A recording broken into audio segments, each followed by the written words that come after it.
Lord of the Mysteries. Chapter 1188. Thick-skinned. Summon his messenger. As judgment of the Tarot Club, as a member of MI9, Zio understood what a messenger meant. Furthermore, she knew that the middle ranks of the numinous episcopate widely used messengers. Before she could ask for more details, she saw Furs walk towards the guest room on the first floor with her eyes vacant and footsteps listless. She said with an ethereal voice, "Let me sleep for a while. We can talk later." She slept all the way till the next morning, waking up thanks to the aroma of meat. "Desi pie?" Furs rubbed her eyes and walked out of the room. She saw that the table was already filled with food. "Yes." Zio came out of the bathroom. "The one from the corner of the street." "It's not bad," Furs enthusiastically acknowledged and sat beside the dining table. She quickly picked up the desi pie and stuffed it into her mouth. After finishing one, she drank a mouthful of sweet iced tea and sighed in satisfaction. "This is life. Oh no, I forgot to brush my teeth." After she was done washing up, she finally regained her ability to think. She looked at Zio in puzzlement and said, "Did MI9 not have any suspicions about how you secretly became a judge? They thought it was the remuneration that motivated me back then." Zio informed her of what she had learned. Furs stroked her hair and said with a smile, "That's true. Let them ask the Church of Evernight." She covered her mouth and yawned. "I'm going to summon that messenger." After this period of recording, the way she addressed Klein had changed from Gairman Sparrow and Mr. World to that person. On the one hand, it was a form of respect, and on the other hand, she was afraid that someone would eavesdrop. Upon hearing her friend's words, Zio looked around and asked in confusion, "Aren't you going to set up the ritual?" She remembered that summoning a messenger required a ritual. "That's only one of the methods. That person got me to use another method." Furs glanced at her clothes and realized that her clothes were all wrinkled since she hadn't had the time to change her clothes last night. Upon realizing that she would be meeting the messenger later, she decided to pay attention to her image. She hurriedly returned to the bedroom on the second floor and changed into a beige dress with frilly designs. After preparing herself, she raised her right hand in front of Zio, and she grabbed at it as if she wanted to pull something out of the air. In her eyes, an illusory book took form. It quickly flipped and stopped at one of the pages. In the next second, her arms sank and a figure emerged from the void. This was Gairman Sparrow, who was wearing a half-top hat and a black coat.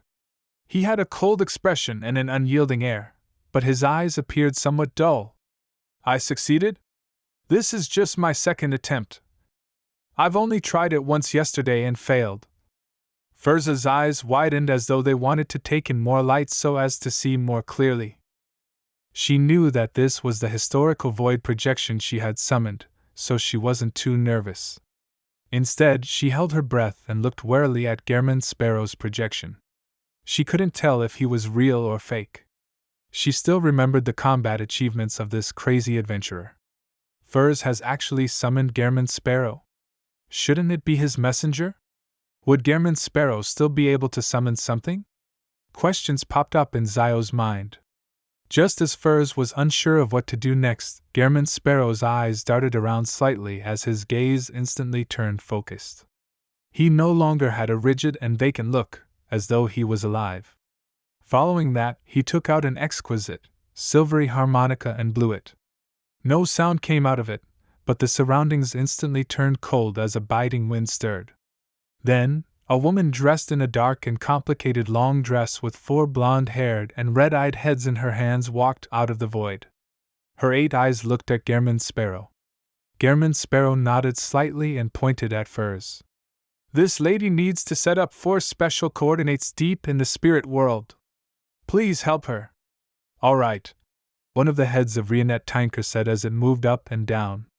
Gairman Sparrow didn't speak further. As he approached the window, he made the glove on his left hand become transparent.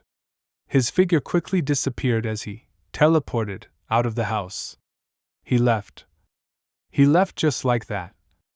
The historical void projection I summoned left just like that. Furs stared with her mouth slightly open, as though she was experiencing a comical play. According to her understanding, the thing she summoned should be under her control. How could it leave after giving some instructions? Could it be that the historical void projection has the same personality as the actual person? No, it's as if Gehrman Sparrow himself had descended. Furs glanced at Zio and realized that she was just as confused as she was. At that moment, Furs suddenly shivered, as though an extremely terrifying creature was glaring at her. She subconsciously turned her head and realized that Gehrman Sparrow's messenger was looking at her with 8 red eyes, carefully observing her. As terrifying as Gehrman Sparrow. Furs forced a smile and said, "Sorry to trouble you." At this moment, Rionette Tinker's 4 blonde, red-eyed heads spoke one after another. "Need to pay 800 gold coins. There's still a fee?" Furs turned agape once again, at a loss for a response. After a few seconds, her thoughts suddenly became active as she began to calculate her savings. After loaning £2,400 to Zio, I still have £780 left. My expenses recently have been quite high, but the royalties from my past novels are still being credited. Adding my other income and the £300 Zio returned me, I have a total of £1,258. That's enough. Furs immediately agreed, but she immediately discovered a problem. "Gold coins, all of them?" Rionette Tinker's forehead shook slightly. "Yes, you can. Oh, as expected, all of them need to be gold coins. I remember that Mr. World has been trying to gather gold coins and exchange for gold coins for quite some time before. It was to pay this messenger? The relationship between him and his messenger is really complicated. Mr. World should still have quite a few gold coins. I'll try to exchange 800 gold coins from him later." Furs secretly heaved a sigh of relief and said, "All right." After agreeing, Furs saw the headless messenger raise one of the heads in her hand to bite down on her clothes near her shoulder. The surrounding colors became saturated and brighter, the reds became redder, the blacks became blacker, and the whites became whiter. In such a manner, Furs was led by Rionette Tinker through similar scenes that she had no way of getting her bearings right. It didn't take long before she arrived at the spot where there was a faint fog. In the depths of the fog, one eye after another seemed to look over, but they quickly shrank back. When Furs summoned Gehrman Sparrow's projection from the historical void to Backland, he had immediately entered the fog of history and dashed all the way to a period before the first epoch. His consciousness came alive within the projection, reducing Furs's spirituality expenditure. This way, Klein had indirectly returned to Backland. This was also the reason why he had gotten Miss Magician to use such a complicated method to summon the messenger. As for the messenger summoned by the adventurer's harmonica, it was an independent existence. It didn't increase the burden on Furs's spirituality burden. Even if the historical void projection vanished, Rionette Tinker could still remain in the real world if she so wished. After a teleportation, Klein's figure appeared in a secluded alley near St. Samuel Cathedral. He then used his faceless powers to change his appearance and figure.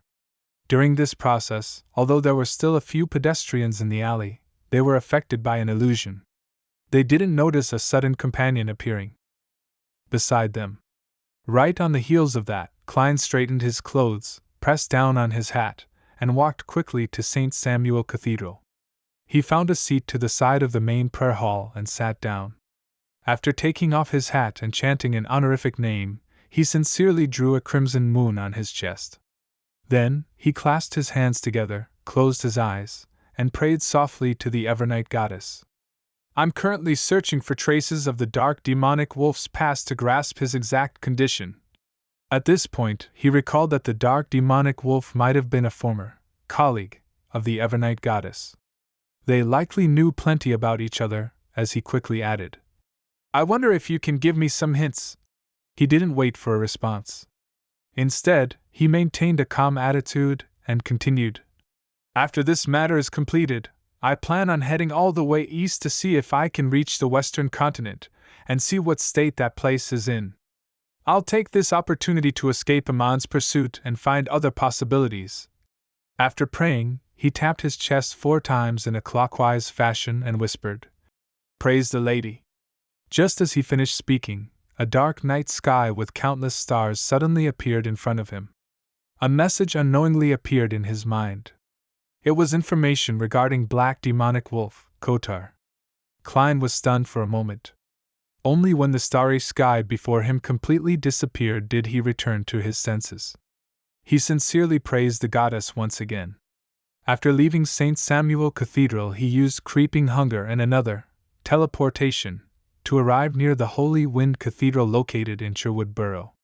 He wanted to pray to the Lord of Storms. He looked up at the towering steeple and felt some momentary hesitation.